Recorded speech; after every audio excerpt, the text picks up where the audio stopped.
Okay, so we're gonna do this reading again because the first one the dog interrupted me and that was about 2 hours ago. And so I'm just gonna start again. Okay, so the question that I'm gonna use for you was a statement that I heard you make yesterday, which was, if there is something I'm supposed to be doing, then hit me over the head because I'm not getting it. So I've already laid out these cards. Now, of course, because I already got halfway through this reading before, we're just gonna kind of pick up right from scratch. And well, we'll go from there. So my typical reading style, you know, my cards are generally like this, but I don't have enough desk space, so I've kind of moved everything up, but all the rules kind of stay the same. So this is going to be the focus card, sort of what you need to focus on right now. This is those universal energies that are at play. And then we've got air, water, earth, and fire. Okay, so we're going to start with this one. So this one is the Hanged Man. The Hanged Man in this particular deck is about letting things go. Just kind of, that's it, it's done, walk away from it. The Hanged Man in traditional sense is about sacrifice. And this could be a willing sacrifice or an unwilling sacrifice, sort of depends on sort of what's happening there. So currently in your central space that's happening right now, you're either going through a sacrifice, which could be related to leaving the job that you're at for health purposes, or it could be a sacrifice that's still pending, that's sort of brewing under the surface right now. The key with this one is not to resist it. Just find that stillness and just sort of open your mind to it. Keep an eye on that new perspective that's going to be required for you to look at something new in order to learn something new. So this one, again, it's about just sitting with this change that's happening, sitting with it, focusing on a new perspective, and just sort of seeing what shows up. You're stuck in this spot right now anyways, there's nothing you can do about it. You might as well reflect and kind of learn a little bit from it.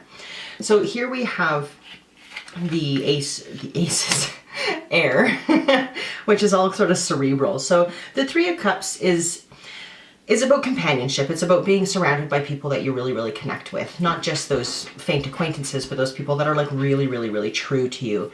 And that they really have a rare connection. We all have a few of those. Well, hopefully we all have a few of those because they're not that easy to find.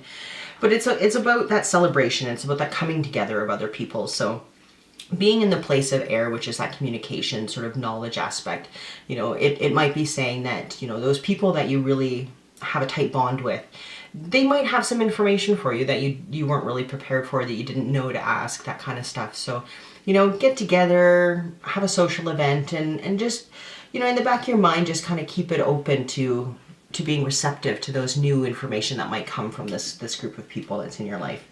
So in the place of cups, which is hearts, we have the King of Wands, and the King of Wands is really about, he's very, very compassionate, and he's very, very driven. You know, you find him in the healing arts quite often, which works really well for you being into the energy stuff. He's very in tune with his own life. He's very in tune with the nature. He's just very, very grounded. And having the Cobra in this is a really good example of that need to just kind of be still and to sit with those emotions and those feelings and that stuff that's happening. So we've got two cards here back to back that are telling you to kind of just sit for a minute and just kind of wait and process and reflect and kind of have a look around you, and using that compassion itself and using those people around you that really you connect with really, really well to help bring that ability to just kind of just sit with it and yeah, just kind of sit with it. Don't freak out, especially if there's any kind of conflict or changes that are going on. You don't want to be too reactive because, you know, as it depicts with the snake, you're gonna strike and it's gonna go badly. So just sit with it, mellow, focus, and we'll go from there with that one. So this one is in the place of Pentacles, and here you have the Daughter of Pentacles, and in the place of Pentacles. So she's an important card for us today. And she really symbolizes that characteristic of that naivety and that youth, and those feminine attributes of that compassion and that caring and that love. And again, we have that with him as well, which is unusual for a king, but because he's in that place of wands, it makes sense. And so for this Daughter of Pentacles, she's very much behind the scenes. She's very quiet. She's very kept to herself, but she's incredibly hardworking. She's very, very responsible. She's very adept at the details and the logistics, and she's very, very dependable. She's all about that inner strength. So I really like that you have an Earth card in an Earth space that's specifically in tune with that inner self and that inner strength. So trust that in yourself, and kind of let's see where that's going to move to. So in this card up here, which is the Place of Wands, we have the Six of Cups. And the Six of Cups is really about reflection and kind of looking at the roots of of what has brought you to this place.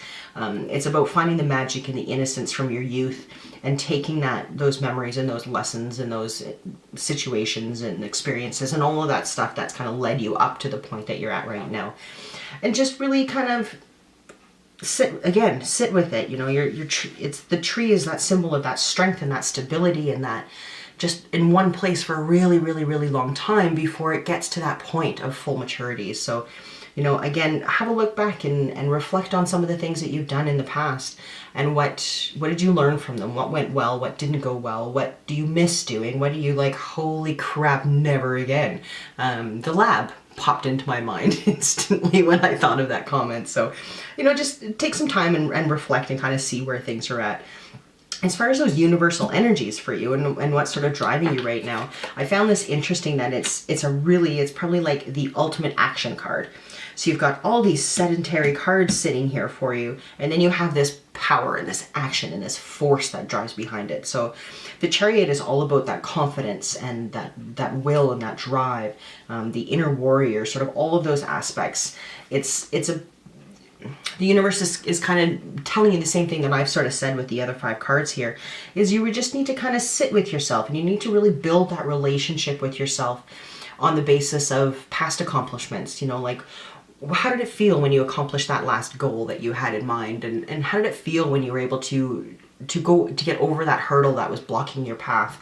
You know, really focus with those emotions and that energy, and it'll really help push you forward in a really strong, focused kind of way. You really want to stay focused in order to ride the Chariot, which is all that energy and everything. So, you know, one of the themes in this deck, it's really, really clear. There's not a lot of wishy-washiness to it. So, you know, as far as the full reading, again, it feels a little weird having these out of sync, so I'm just going to move them like that. Can you still see it okay? Well, it looks like you can. So again, you know, right now you've got that, you're kind of stuck in this place of suspension, not really sure what to do, not really sure what direction to go in, so just sit in it. I know it's tough. It's hard to kind of just sit and wait for the universe to hand you what it is that you're looking for. But I think, you know, with that reflection, that self-reflection, that quiet, confident grounding, that's really, really clear for you. You know, again, oh, this piece of paper is just not staying where I want it to sit. You know, having that compassionate aspect and being really still and steady during this time of conflict. And right now you are going through a bit of a conflict. You've got some, you know, some financial things have changed for you, which creates an emotional change and blah, blah, blah, on and down the line it all goes.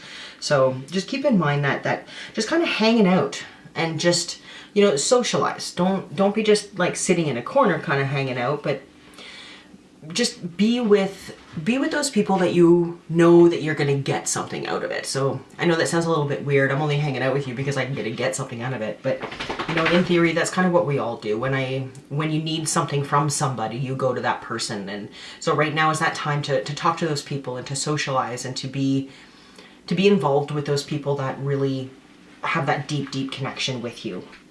You know, and then that force, oh my goodness, that force from the universe is really, really, really pushing. But I like the fact that force, it kind of rides the stillness that needs to happen. And, you know, just because it's not necessarily moving doesn't mean it's not strong and powerful. So be mindful of that as well, and take that into account when you're kind of going through everything. So, you know, a little bit of self-reflection, a little bit of ride out the conflict that's happening in your world right now.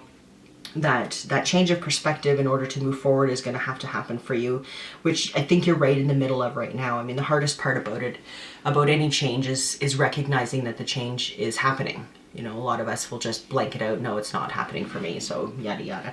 And then again, with her, it's that dependability, that quietness, that inner strength that you really need to draw on. And I love that inner strength comes below the tree, or the Six of Cups, because there's nothing stronger than the tree, right? I mean, it's just such a powerful, powerful symbol. So I kind of like what this is saying right now.